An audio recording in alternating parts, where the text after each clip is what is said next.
Planeta Tierra. Cientos de millones de años en el futuro.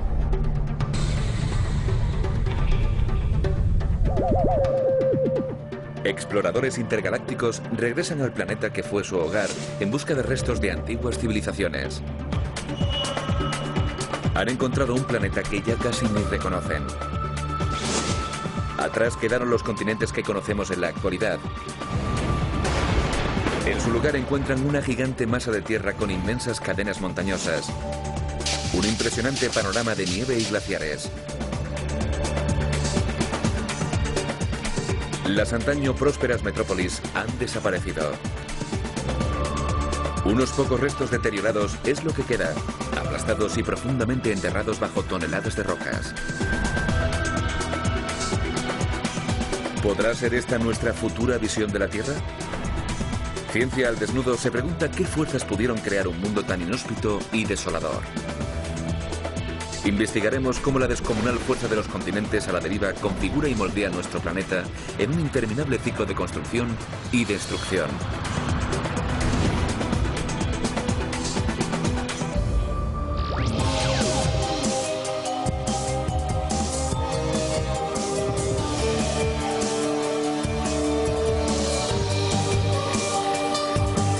Ciencia al Desnudo. Choque de continentes. Nuestro planeta, la Tierra. Desde el espacio es muy fácil distinguir el dibujo característico que forman los continentes. América del Norte, Sudamérica, África, la Antártida, Europa, Asia y Oceanía. Descomunales masas de tierra separadas por océanos que estabilizan la climatología con unas pautas meteorológicas agradables, óptimas para la civilización y para que las ciudades progresen y prosperen.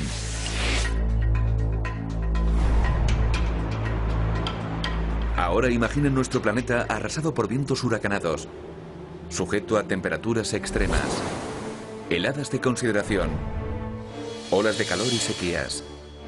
Un mundo en el que las ciudades fueran aplastadas y destruidas. Donde África sepultara toda Nueva York y Londres estuviera en el helado Polo Norte. El futuro geológico de Nueva York será más bien dramático. Norteamérica y Europa chocarán la una contra la otra. El mundo tal y como lo conocemos nos resultará irreconocible. Y no se trata de una descripción de la Tierra momentos después de un cataclismo de escala planetaria.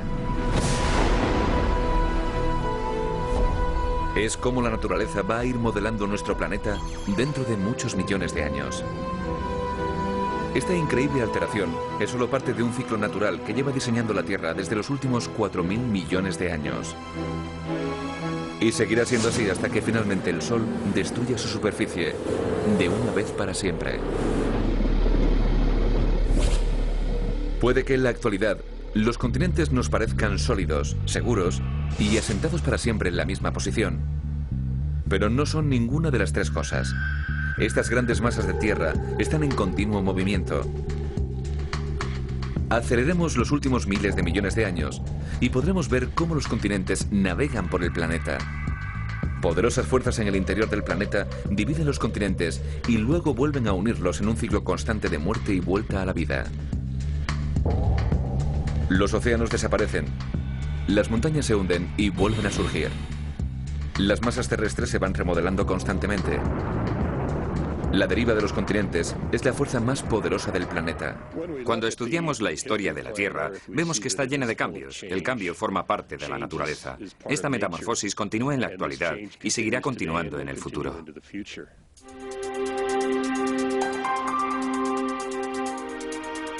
Para comprender cómo los continentes van dándole forma al planeta, primero deberemos retroceder a los momentos en los que se formó la Tierra. Hace 4.500 millones de años. La Tierra ha sido creada por los restos dejados durante la formación del Sol. Polvo y escombros chocan entre sí y se aglutinan. Una vez que estas aglomeraciones forman masas de aproximadamente 1 kilómetro de diámetro, crean la suficiente gravedad para atraer más material.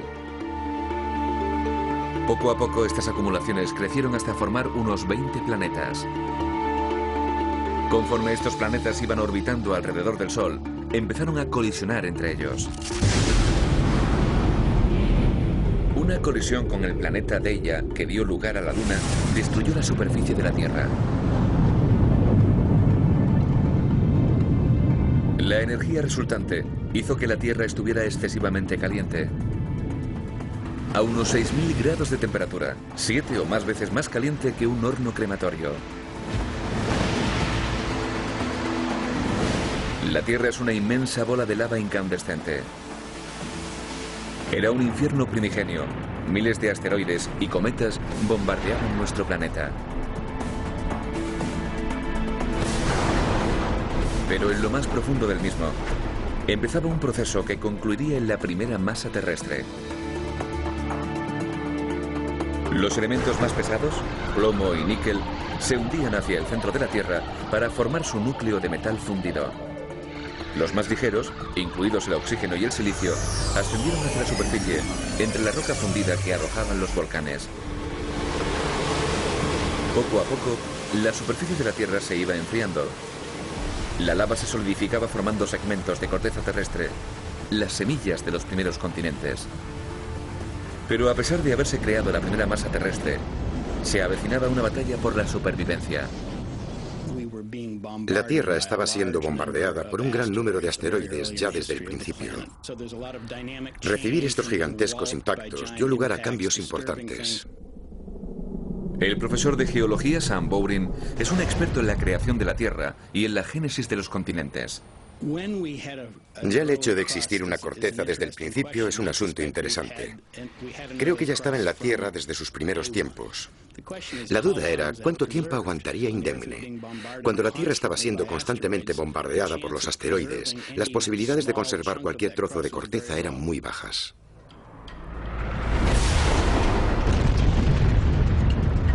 El bombardeo incesante iba destruyendo la nueva corteza del planeta, prácticamente según se iba formando. Esta renovación de su superficie siguió produciéndose durante millones de años. Mientras el flujo de asteroides empezaba a menguar y la Tierra se solidificaba, esa corteza primigenia iba durando un poco más. Finalmente, el aluvión de impactos de asteroides fue disminuyendo. La superficie de la Tierra seguía enfriándose. Pero a nuestro planeta le faltaba un ingrediente esencial: los océanos. Si la Tierra contenía agua o no ha sido un tema controvertido durante años. Creo que la mayoría de la comunidad científica opina que muchos de los meteoritos que caían llevaban consigo agua en abundancia. El agua acarreada por meteoritos y asteroides pudo haber formado los océanos que rodean los continentes. La Tierra hace 4.400 millones de años. Nuestro planeta tiene ahora 150 millones de años. Se han formado las primeras e incipientes masas terrestres. No se parecen a las 7 fáciles de reconocer que forman los actuales continentes. Son como pequeñas balsas de roca flotando en el manto terrestre. Pero entonces apareció un tipo de roca en la superficie de la Tierra que formó la base de los futuros continentes. Una roca lo suficientemente ligera para no hundirse en las entrañas de la Tierra: el granito. En Sudáfrica, en la región de Cap Baal, al suroeste de Johannesburgo, los geólogos examinan granito primitivo que ha sobrevivido a los estragos del tiempo. Estos son los antiquísimos vestigios de lo que algunos consideran ser el primer continente como tal. Estamos buscando los restos, los vestigios de la primera masa continental. Este es uno de los más antiguos y es el núcleo continental mejor conservado del planeta. El geólogo Alex Kisters estudia cómo el granito formó los primeros continentes. Las rocas aquí son muy importantes debido a que están extraordinariamente bien conservadas.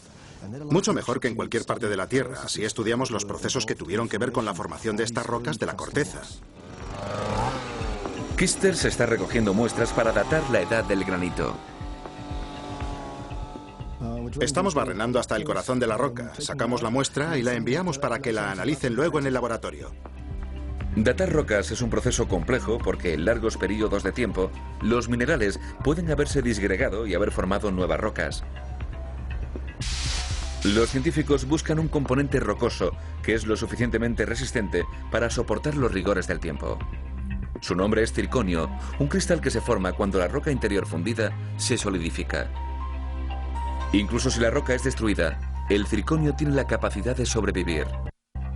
El circonio es un mineral increíblemente por uranio y es una producida por la naturaleza. Para ilustrar este proceso, imaginen que este reloj de arena representa un cristal de circonio recién creado. La arena de arriba representa el uranio y la de abajo representa el plomo. Con el transcurso de millones de años, el uranio se transforma en plomo. Midiendo las proporciones relativas de arena en la parte superior e inferior del reloj, sabremos cuánto tiempo ha pasado. La imparable transformación del uranio en plomo nos proporciona un reloj natural. Gracias a esta técnica, los geólogos han datado este granito de 3.500 años de antigüedad. Esto lo convierte en una de las rocas más antiguas del planeta. Estas rocas forman la mayor parte de lo que es conocido como el cratón de Cabval. Un cratón es una antigua roca flotante, lo suficientemente ligera para mantenerse sobre el manto y cerca de un continente en formación. Cratones antiquísimos han sido también encontrados en pleno corazón de Australia y en América del Norte. Este cratón de Cabval, en Sudáfrica, abarca más de 1 millón de kilómetros cuadrados, el doble de la superficie de España. Sin el granito ni el cratón, la moderna capa continental no existiría. El granito se forma cuando los minerales de la corteza se funden. Luego reaccionan con el agua, se enfrían y se cristalizan. Al estar compuesto de minerales más ligeros, el granito es menos denso que otras rocas del manto, por lo que flota en la superficie y se mezcla con otros sedimentos para formar balsas de tierra.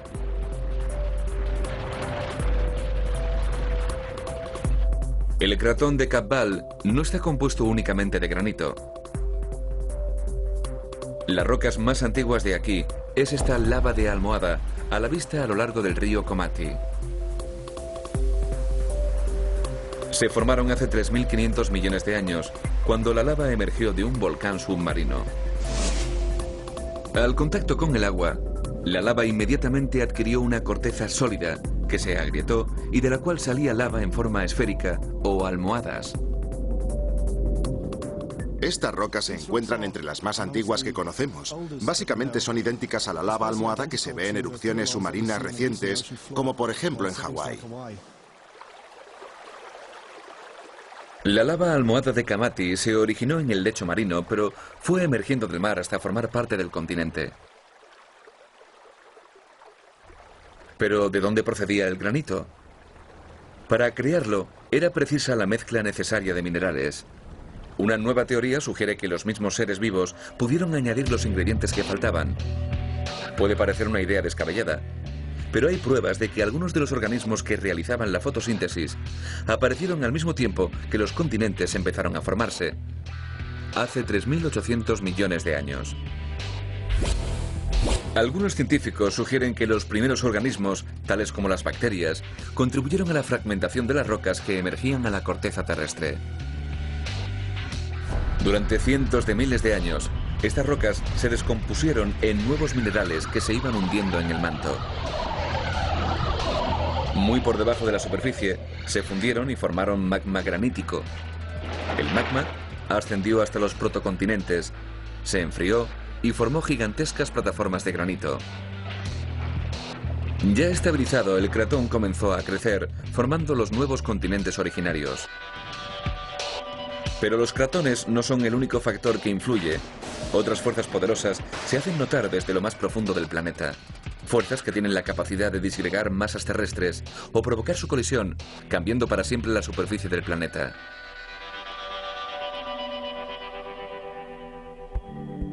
$4.500 millones de años atrás. La formación de la Tierra. Durante un gran periodo, estuvo bombardeada por asteroides y meteoritos.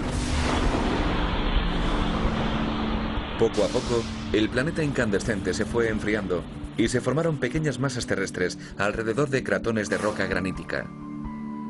Fuerzas descomunales desde las profundidades del planeta separaban y hacían colisionar a estos pequeños protocontinentes que iban creciendo hasta formar las grandes masas terrestres existentes en la actualidad.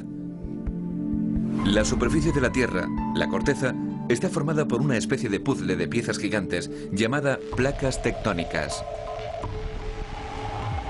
Las placas individuales se asientan en el manto, la capa entre la corteza y el núcleo terrestres.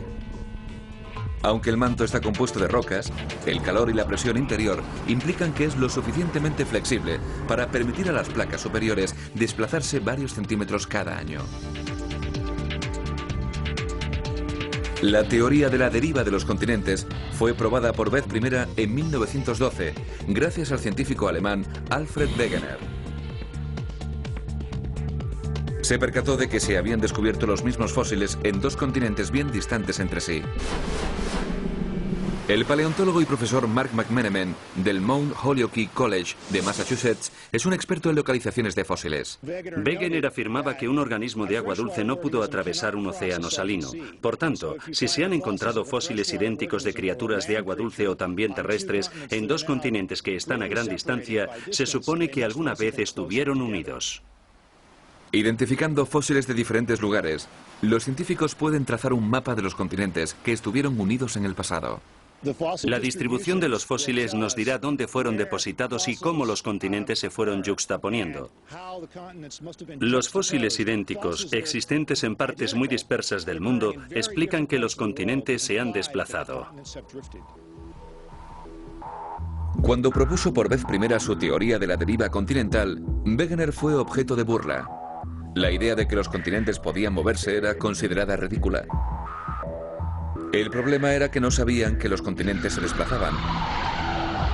El mecanismo oculto que lo producía no fue descubierto hasta la década de los 60. Las placas tectónicas son impulsadas por el calor. Las placas tectónicas se desplazan por el hecho de que el interior de la Tierra es mucho más caliente que su superficie. La temperatura en el centro del núcleo es de unos 5000 grados. Está tan caliente como las partes más externas del Sol. Gran parte del calor es consecuencia de las colisiones y del bombardeo masivo que hubo en la Tierra durante sus primeros pasos. El resto procede de la descomposición radiactiva de los elementos pesados del núcleo. El calor que escapa del núcleo crea corrientes de convección en la capa siguiente de la Tierra, el manto. El proceso es parecido a las lámparas de lava, donde el calor de la bombilla del fondo crea corrientes de convección en el aceite, impulsando la lava sintética hacia arriba. El calor funde parte del manto y manda torrentes de magma, de roca fundida, hacia la superficie. Esto origina grietas entre las placas, creando nuevas rocas que separan las placas. Conforme las placas se separan, la Tierra asentada encima hace lo propio. Creo que las placas tectónicas son en realidad algo necesario para este planeta. Es una manera eficiente y sobresaliente de enfriar el interior de la Tierra. Esta formación de nuevas rocas hace de cuña, separando las placas y los continentes asentados en estas.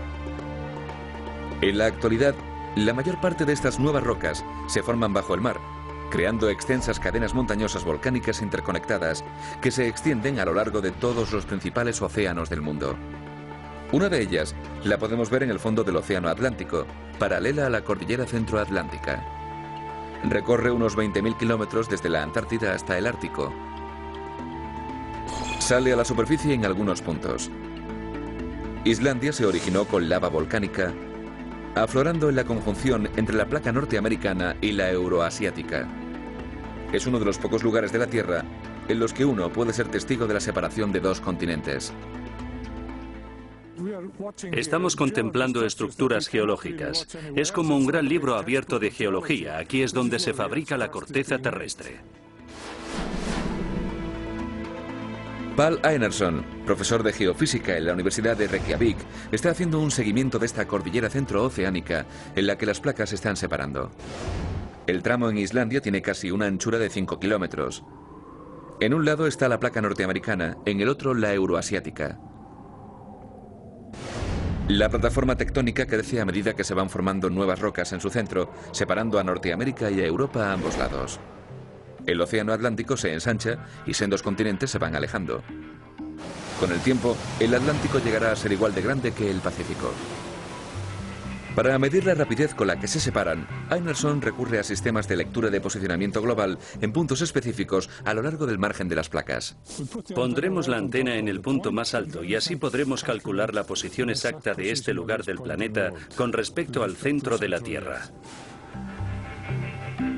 Aunque la cordillera se muestra tranquila y no hay magma ascendiendo a la superficie, las medidas de Einarson muestran que los dos continentes se están alejando a una media de 2,5 centímetros por año. Por lo que, para cuando acabe este siglo, Europa y América estarán unos 2,5 metros más lejos entre sí. El desplazamiento en Islandia es el típico del proceso que ha configurado los continentes desde su nacimiento hace 4.400 millones de años. Forma parte del gran ciclo continental terrestre.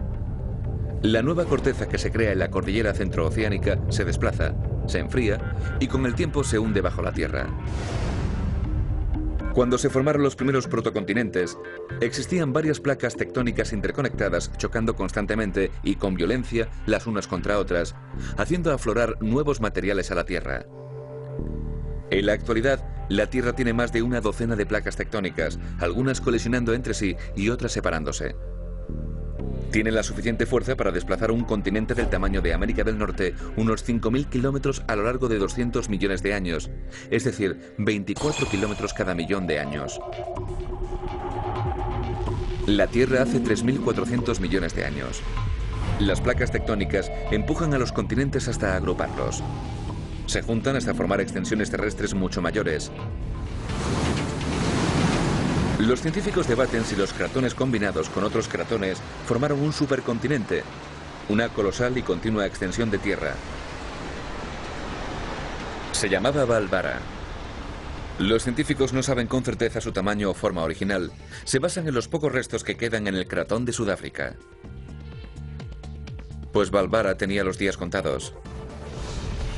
Una columna de materia incandescente se está formando a sus pies y está a punto de hacer añicos al primer supercontinente del planeta.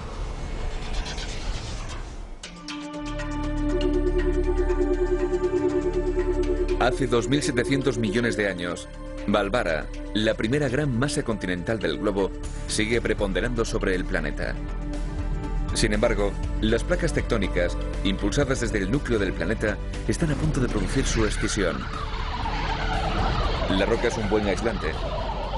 Cuando un continente ocupa una gran extensión, la roca atrapa el calor que hay debajo. A medida que aumenta el calor, una columna de magma a gran temperatura empieza a acumularse bajo la gran masa continental. La temperatura continúa ascendiendo y lo mismo ocurre con la presión en el manto. Finalmente, la corteza ya no puede soportar la presión y la lava incandescente se abre paso seccionando el terreno. Se puede ver actualmente este proceso en marcha en África. El calor del núcleo de la Tierra está dividiendo el continente. Una gran y profunda fisura recorre el Mar Muerto hasta Mozambique. Grietas gigantescas se están abriendo en tierra firme.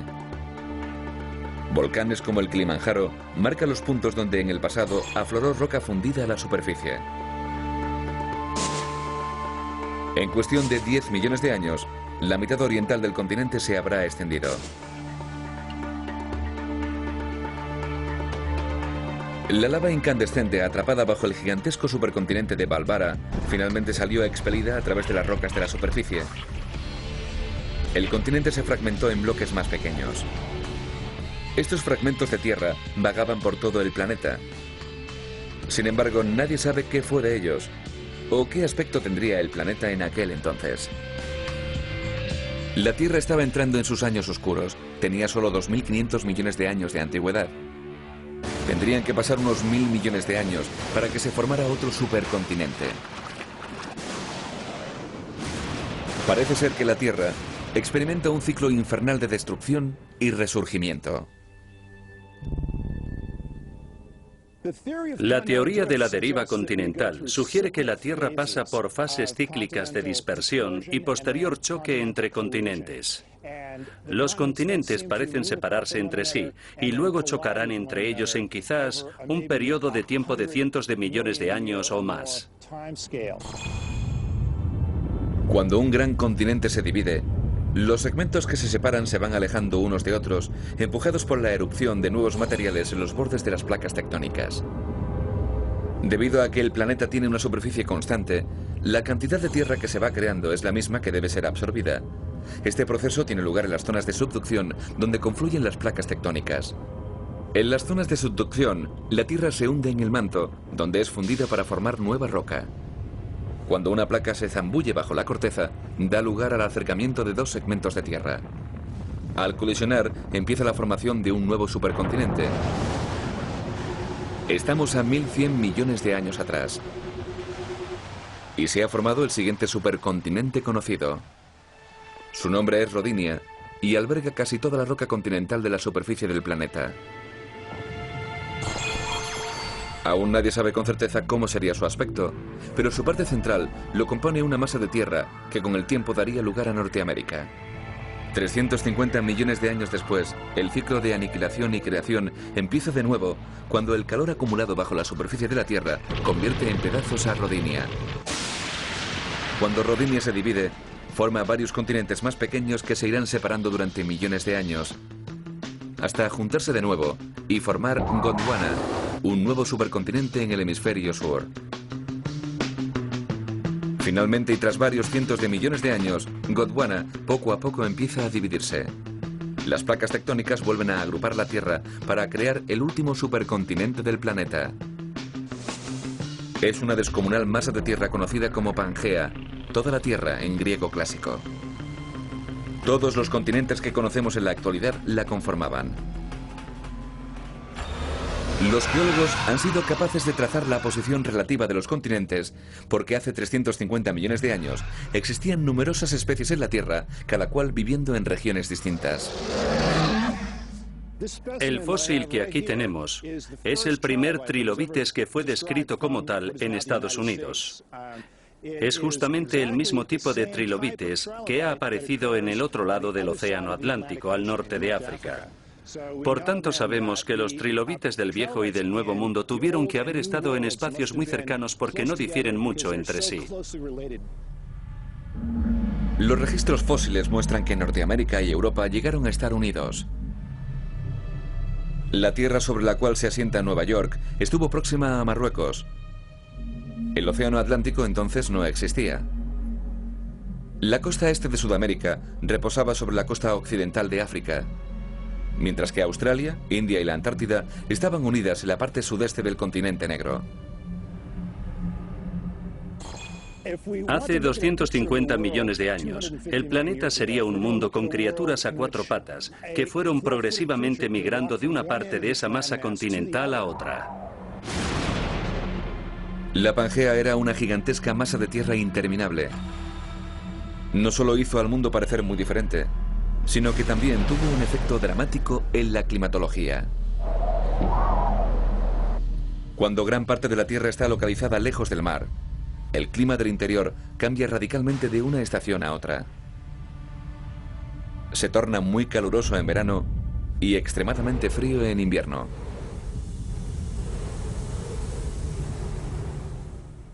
No disponía de la influencia atemperante del mar que tenemos hoy. Por eso era un mundo muy distinto. En cierto sentido era más inhóspito y menos habitable, al menos para la vida en tierra firme. Se cree que el cambio climático causado por la formación de la Pangea pudo haber jugado su papel en una de las extinciones a mayor escala del planeta.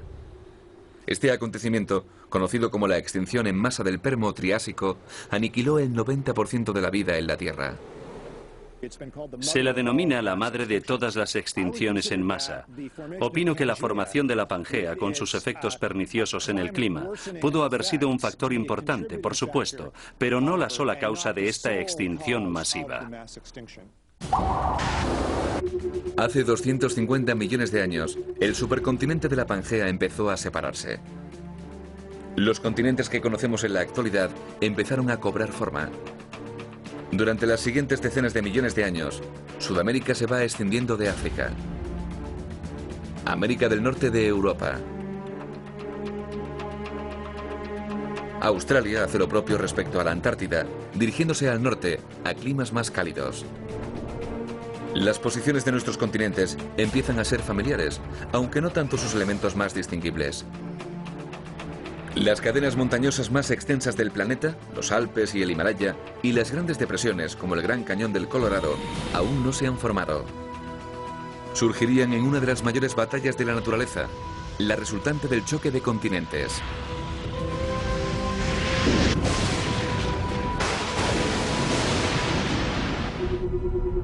La Tierra hace 100 millones de años. El mapa continental del mundo moderno poco a poco va siendo reconocible. Pero una batalla sigue teniendo lugar entre los continentes que cambiará la faz de la Tierra de una vez por todas y creará uno de los accidentes geológicos más extraordinarios de nuestro planeta. Conforme los continentes se desplazan gradualmente por la superficie del planeta, tierra y rocas son arrastradas hacia las zonas de subducción entre las placas tectónicas. Pero cuando los continentes colisionan en los bordes de las placas tectónicas, algunas veces se produce una lucha por la supremacía. Si ninguna de las placas cede y desciende para ser engullida por el manto, entonces ambos continentes poco a poco van chocando y deformándose mutuamente. Estos puntos dramáticos de colisiones continentales originan las montañas.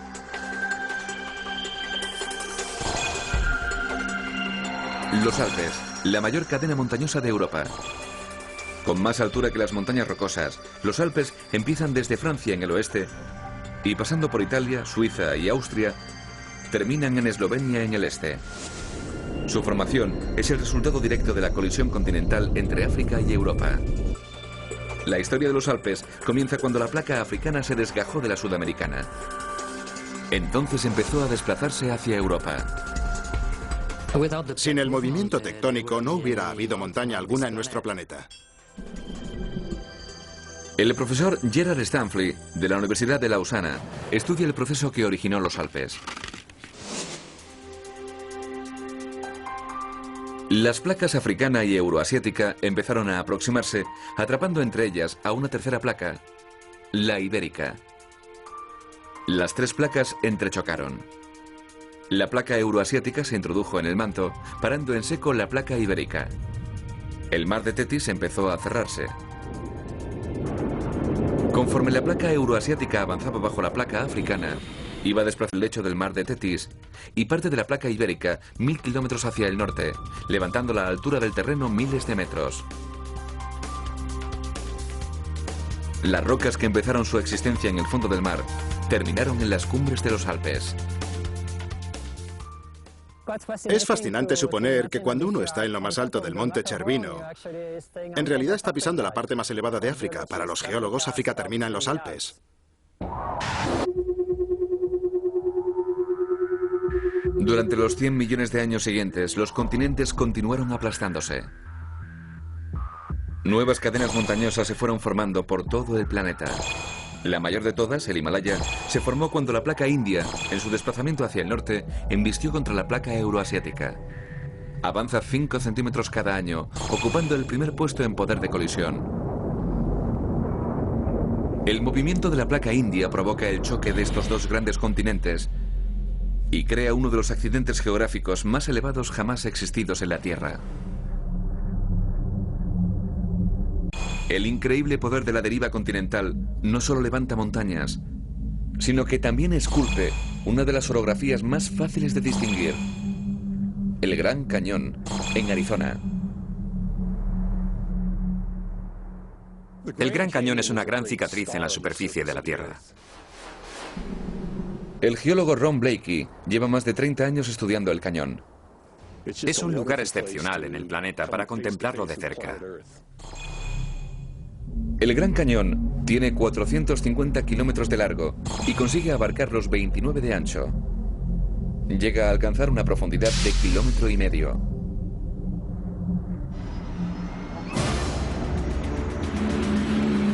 Esta garganta deja a la vista el interior del continente norteamericano. Es como ir pasando las páginas de un libro. Cada estrato nos cuenta algo del pasado.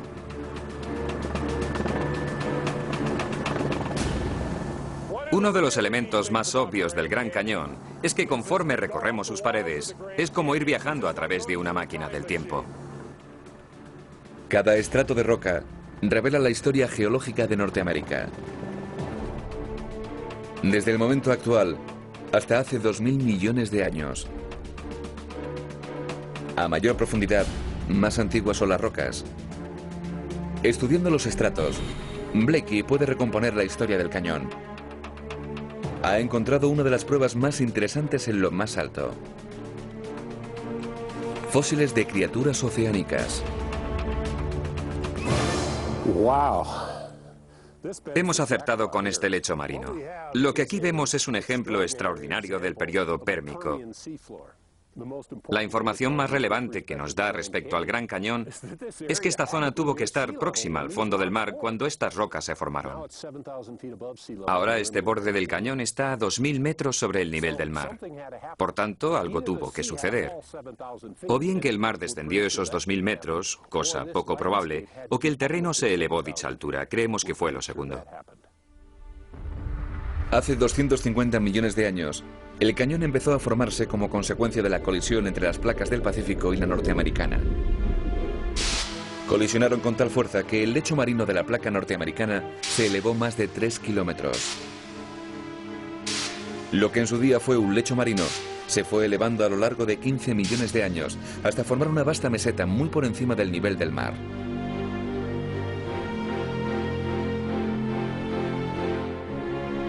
Así permaneció durante millones de años, mientras era transformada por la erosión del agua.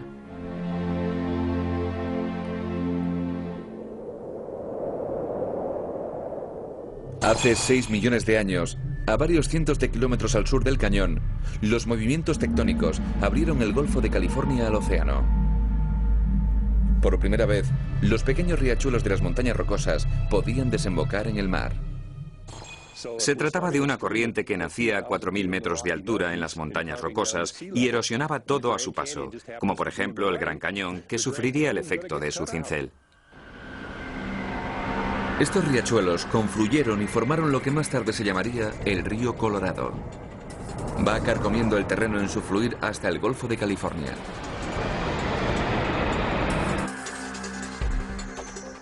Fue un río el que esculpió el cañón. El agua iba erosionando las rocas, un estrato y otro, arrancando materiales del cañón y dejando el gran precipicio que hay aquí abajo. El Gran Cañón es un reflejo de la asombrosa fuerza de los continentes a la hora de modelar nuestro planeta. Continuemos con nuestro viaje que traza el nacimiento y la destrucción de los continentes. Situémonos 20 millones de años atrás. 4000 kilómetros al sur del Gran Cañón, otra colisión de placas está a punto de suceder. El mapa del mundo moderno está casi acabado. En este momento, el tramo de agua que fluye entre el Océano Pacífico y el Atlántico sigue separando Norteamérica de Sudamérica. En el transcurso de muchos millones de años, la placa del Pacífico se va deslizando bajo la placa del Caribe. La presión provoca la erupción de los volcanes del fondo del mar. Algunos explotan con tal virulencia que crean una sucesión de pequeñas islas entre América del Norte y del Sur. Durante los siguientes 17 millones de años, las corrientes oceánicas depositan sedimentos en los espacios existentes entre estas nuevas islas. Con el tiempo, los sedimentos se van acumulando y comprimiendo hasta formar lenguas de tierra entre las islas. Hace 3 millones de años, el Istmo de Panamá, una estrecha franja de tierra, finalmente enlaza los dos continentes americanos, separando el Océano Pacífico del Atlántico. El flujo de agua entre ambos océanos deja de existir y las corrientes deben tomar otros derroteros. Esto causa entonces otro cambio en el clima de nuestro planeta. Altera la dirección de las corrientes cálidas a lo largo y ancho del globo, trastocando los patrones meteorológicos y posiblemente abocando al planeta a una edad de hielo. Muchas especies desaparecen. Ya se han formado los continentes que conocemos en la actualidad, creando un medio óptimo y habitable para el progreso y la evolución de la civilización en el planeta Tierra. Pero ¿cuánto tiempo durará? Las fuerzas motrices de las placas tectónicas aún siguen activas y fragmentarán los continentes de nuevo. Forjarán otro mundo distinto.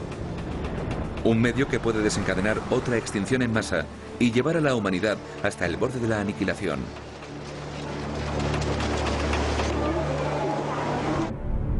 Una visión desde el espacio nos muestra a los continentes en su aspecto actual. 7 en total, algunos separados por fronteras políticas más que por delimitaciones geográficas. África y Eurasia forman un gran supercontinente que abarca el continente negro, el nuestro y Oriente. Se extiende desde la llanura siberiana rusa hasta el Cabo de Buena Esperanza en Sudáfrica. Un recorrido espectacular a través de 3 continentes que incluye diferencias climáticas importantes, paisajes contrastados y culturas diversas. Por contra, África y Eurasia no forman el único supercontinente del planeta. Debido a que el Istmo de Panamá une Norteamérica con Sudamérica, ambas también pueden ser consideradas como una inmensa masa terrestre. Y si el estrecho de Bering, que une Rusia con Alaska, se congela, es posible partir a pie desde el Cabo de Hornos en Sudamérica hasta el Cabo de Buena Esperanza en Sudáfrica. Un periplo de varios miles de kilómetros. Pero esto no será siempre posible. Fuerzas ingentes desde debajo de la superficie siguen desplazando con celeridad a los continentes a lo largo del globo. Un proceso que se originó desde su gestación hace 4.400 millones de años y que seguirá sin pausa en el futuro. Esto es un pequeño esbozo del ciclo global que la Tierra experimenta desde hace 4.500 millones de años y que seguirá ocurriendo en el futuro.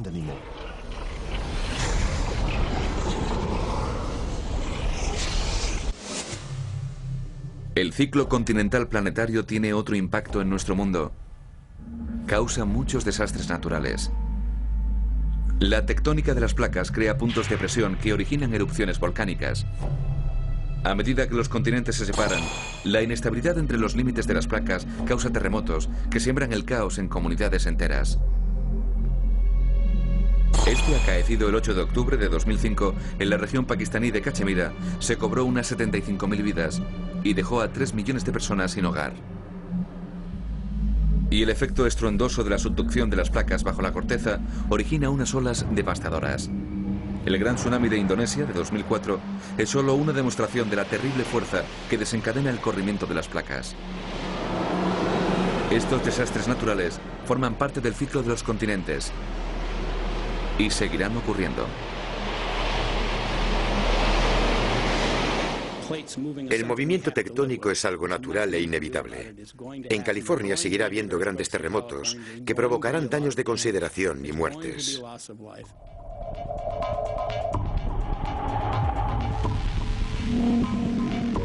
En años recientes, parece ser como si los desastres naturales provocados por el movimiento de los continentes hayan ido en aumento. Pero también hemos asistido a un mayor nivel de concienciación, superior a esta intensificación del número y gravedad de los desastres naturales. Hemos observado que la gente se ha ido concienciando mucho más. La posibilidad de comunicación instantánea ha dado mucha más publicidad a las erupciones volcánicas y a los seísmos. Somos simples testigos de un periodo brevísimo en la historia de la Tierra. Si hubiéramos podido registrar los terremotos y la actividad volcánica causada por los movimientos tectónicos a lo largo de millones de años, lo veríamos de modo bien distinto. Si se hace un seguimiento durante 10 años, es posible que se registren 10 seísmos importantes y durante los 10 siguientes puede que ninguno. Pero esto no aporta nada. Tiene que ver con el breve periodo de tiempo en el que se realizan las observaciones. Hay que hacer mediciones cientos, miles de años para sacar unas conclusiones. Es imposible predecir exactamente cuándo se producirá el próximo desastre. Pero sí es posible vaticinar dónde tendrá lugar. En los límites tectónicos. El mapa de la localización de terremotos y volcanes coincide con el de las fisuras entre placas tectónicas. Calculen hacia dónde se desplazarán estas placas en los próximos 10 millones de años. Y el futuro se tornará turbio para muchas de las ciudades del mundo.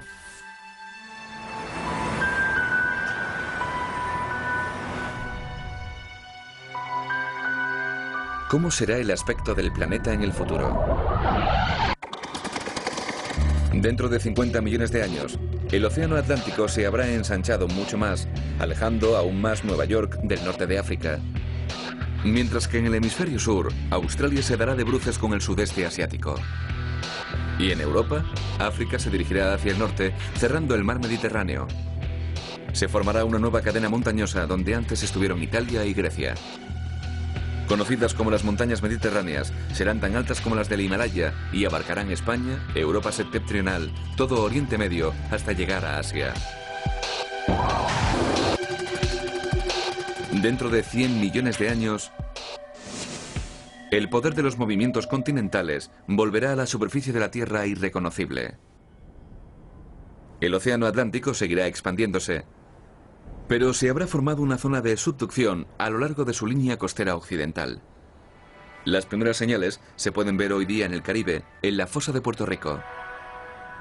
Esta fosa recorre de norte a sur la costa este de todo el continente americano. Esta amplia zona de subducción hará desaparecer al océano Atlántico, arrastrando a Europa y África hacia América.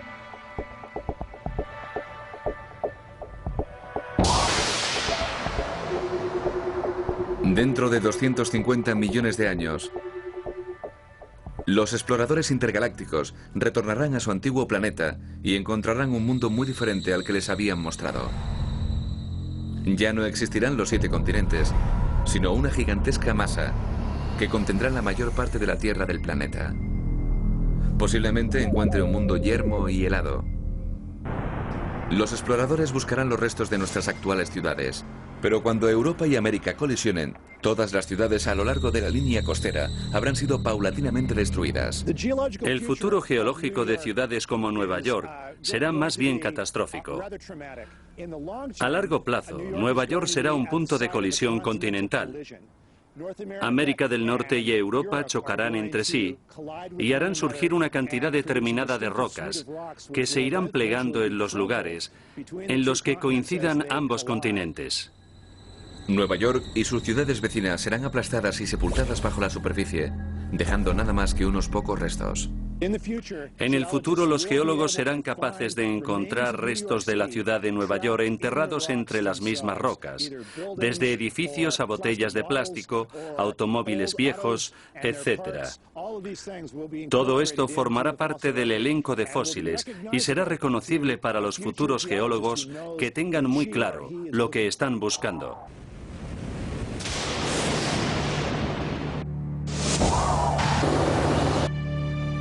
Debido a su similitud con anteriores supercontinentes, esta futura masa terrestre se llamará Pangea Última.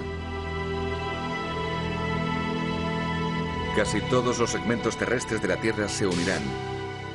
La Pangea Última seguramente soportará climas extremos, inviernos gélidos y estíos sofocantes.